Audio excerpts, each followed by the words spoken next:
ನಿರೀಕ್ಷೆ ಮಾಡಿದಂತೆ ವಾಲ್ಮೀಕಿ ನಿಗಮದ ಹಗರಣ ಈಗ ಹೊಸ ತಿರುವನ್ನು ಪಡೆದುಕೊಂಡಿದೆ. ಇಷ್ಟು ದಿನ ಕೇವಲ CBI ಮತ್ತು SITಗೆ ಮಾತ್ರ ಸೀಮಿತವಾಗಿದ್ದಂಥ ತನಿಖೆ ಈಗ ಇಡಿಗೂ ಕೂಡ ಬಂದ್ಬಿಟ್ಟಿದೆ. ಅಂತಿಮವಾಗಿ ಈ ಪ್ರಕರಣಕ್ಕೆ ಈಗ ಇಡಿ ಎಂಟ್ರಿ ಕೊಟ್ಟಿದೆ. ಇದರಿಂದಾಗಿ ಈಗ ಸಾಕಷ್ಟು ನಾಯಕರುಗಳಿಗೆ, ಸಾಕಷ್ಟು ಅಧಿಕಾರಿಗಳಿಗೆ ಇನ್ನಷ್ಟು ಭಯ ಶುರುವಾಗಿದೆ. ಯಾಕಂದರೆ ಇಡಿ ಇವತ್ತು ಏಕಕಾಲದಲ್ಲಿ 18 ಜಾಗಗಳಲ್ಲಿ 18 ಸ್ಥಳಗಳಲ್ಲಿ ದಾಳಿ ಮಾಡಿ ಸಾಕಷ್ಟು ಮಹತ್ವದ ದಾಖಲೆಗಳನ್ನು ಕಲೆ ಹಾಕಿದೆ. ಹಾಗಾದರೆ ಇಡಿ ತನಿಖೆಯಲ್ಲಿ ಏನೆಲ್ಲ ಆಗ್ತಿದೆ, ಇದರ ಕಂಪ್ಲೀಟ್ ಇನ್ಸೈಡ್ ಸುದ್ದಿಯನ್ನು ನೋಡೋಣ.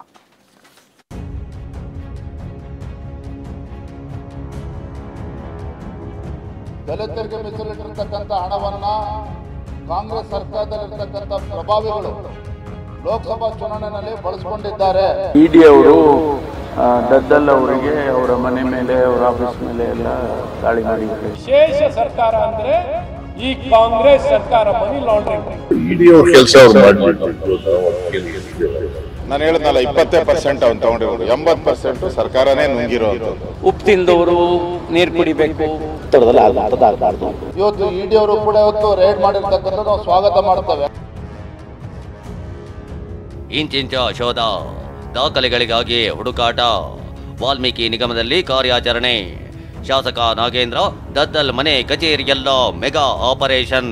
ಎಸ್ಟಿ ನಿಗಮದಲ್ಲಿ ನಡೆದಿರೋ 187 ಕೋಟಿ ಹಗರಣವನ್ನ ಇಡಿ ಅಧಿಕಾರಿಗಳು ಜಾಲಾಡ್ತಿದ್ದಾರೆ. ಬೆಳ್ಳಂಬೆಳಗ್ಗೆ ಲಗ್ಗೆ ಇಟ್ಟ ಇಡಿ ಅಧಿಕಾರಿಗಳು ಬರೋಬ್ಬರಿ 18 ಕಡೆ ದಾಳಿ ಮಾಡಿ ಶಾಕ್ ಕೊಟ್ಟಿದ್ದಾರೆ.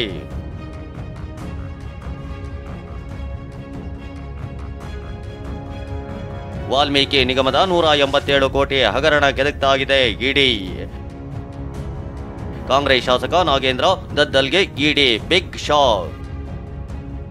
TV9 ವರದಿ ಬಿತ್ತರಿಸಿದ ಮರುದಿನವೇ ಇಡಿ ಮೆಗಾ ರೇಡ್.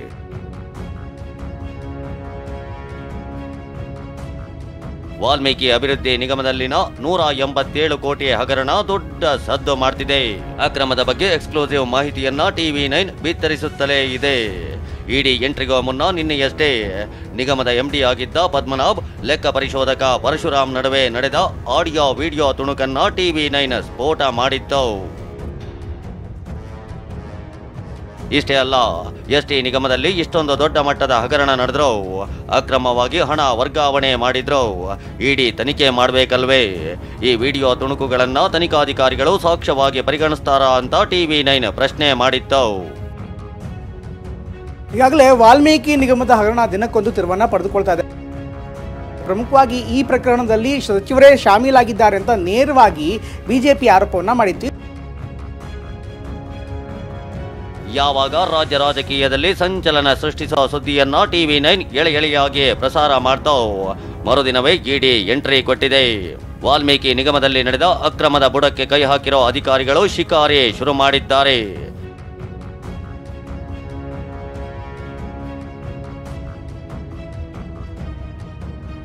ಬೆಂಗಳೂರು, ಹೈದರಾಬಾದ್ ಸೇರಿದಂತೆ 18 ಕಡೆ ಇಡಿ ರೇಡ್. ಬೆಂಗಳೂರು, ಹೈದರಾಬಾದ್, ಬಳ್ಳಾರಿ ಸೇರಿದಂತೆ ಎಲ್ಲೆಡೆ ಇಡಿ ಬೇಟೆ ಶುರು ಮಾಡಿದೆ. ಮಾಜಿ ಸಚಿವ ನಾಗೇಂದ್ರ, ವಾಲ್ಮೀಕಿ ನಿಗಮದ ಅಧ್ಯಕ್ಷ ಬಸನಗೌಡ ದದ್ದಲ್ ಮನೆ ಕಚೇರಿಯಲ್ಲಿ ಶೋಧ ನಡೆಸಲಾಗಿದೆ. ಹಾಗಾದ್ರೆ ಇಡಿ ಆಪರೇಷನ್ ಹೇಗಿತ್ತು ಅನ್ನೋದನ್ನೇ ತೋರಿಸ್ತೀವಿ ನೋಡಿ. ನ್ಯೂ VEL ರಸ್ತೆಯಲ್ಲಿರೋ ನಾಗೇಂದ್ರರ 2 ಫ್ಲಾಟ್ಗಳ ಮೇಲೂ ರೇಡ್ ಆಗಿದೆ.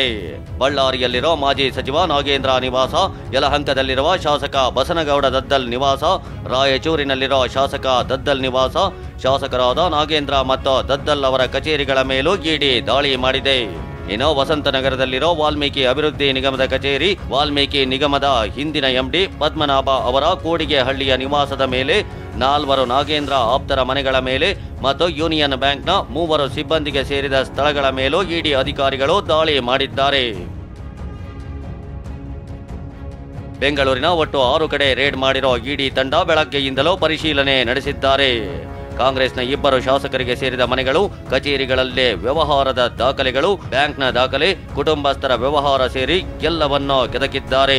ಪ್ರಮುಖವಾಗಿ ಮಾಜಿ ಸಚಿವ ನಾಗೇಂದ್ರಗೆ ಇಡಿ ಪ್ರಶ್ನೆಗಳ ಸುರಿಮಳೆಗೆರೆದಿದೆ. ನಾಗರಾಜ್ ನೆಕ್ಕೊಂಡೆ ಪಾತ್ರದ ಬಗ್ಗೆ ನಿಮ್ಗೆ ಗೊತ್ತಾಗಿದ್ದು ಹೇಗೆ? ನೀವು ಹೇಳ್ದೆ ನಾಗರಾಜ್ ಇದೆಲ್ಲ ಮಾಡಿದ್ರ? ಒಂದ್ ವೇಳೆ ನೀವು ಹೇಳ್ದೆ ಇದ್ರೆ ಅವ್ರು ಹೇಗ್ ಮಾಡ್ತಾರೆ ಅಂತ ನಾಗೇಂದ್ರಗೆ ಇಡಿ ಪ್ರಶ್ನಿಸಿದೆ.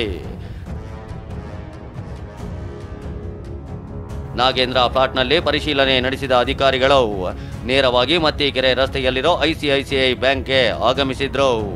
ಈ ಬ್ಯಾಂಕ್ನಲ್ಲಿ ನಾಗೇಂದ್ರ ಹಣದ ವ್ಯವಹಾರ ಮಾಡಿರೋ ಬಗ್ಗೆ ಮಾಹಿತಿ ಇದ್ದು ಬ್ಯಾಂಕ್ ಖಾತೆ ಸಂಬಂಧ ಮಾಹಿತಿ ಪಡೆದುಕೊಂಡಿದ್ದಾರೆ.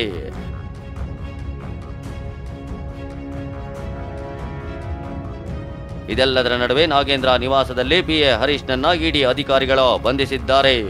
ಶಾಂತಿನಗರ ಇಡಿ ಕಚೇರಿಗೆ ಪಿಎ ಹರೀಶ್ನನ್ನ ಅಧಿಕಾರಿಗಳು ಕರೆತಂದ್ರು. ನಾಗೇಂದ್ರ ಆಪ್ತ ಸಹಾಯಕ ಚೇತನ್ನನ್ನು ಇಡಿ ವಿಚಾರಣೆ ಮಾಡ್ತಿದೆ.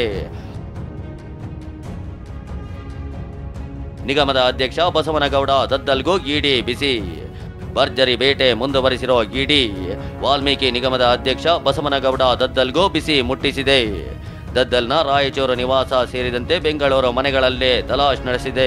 ಯಲಹಂಕದ ಶ್ರೀನಿವಾಸಪುರದಲ್ಲಿರುವ ಮನೆಯಲ್ಲಿ ಮಾಹಿತಿ ಸಂಗ್ರಹಿಸಿದ್ದಾರೆ. ರಾಯಚೂರಿನ ನಿವಾಸದಲ್ಲಿ ಅಳಿಯ ಚನ್ನಬಸವನ ಸಮ್ಮುಖದಲ್ಲಿ ಪರಿಶೀಲನೆ ನಡೆಸಿದ್ದಾರೆ.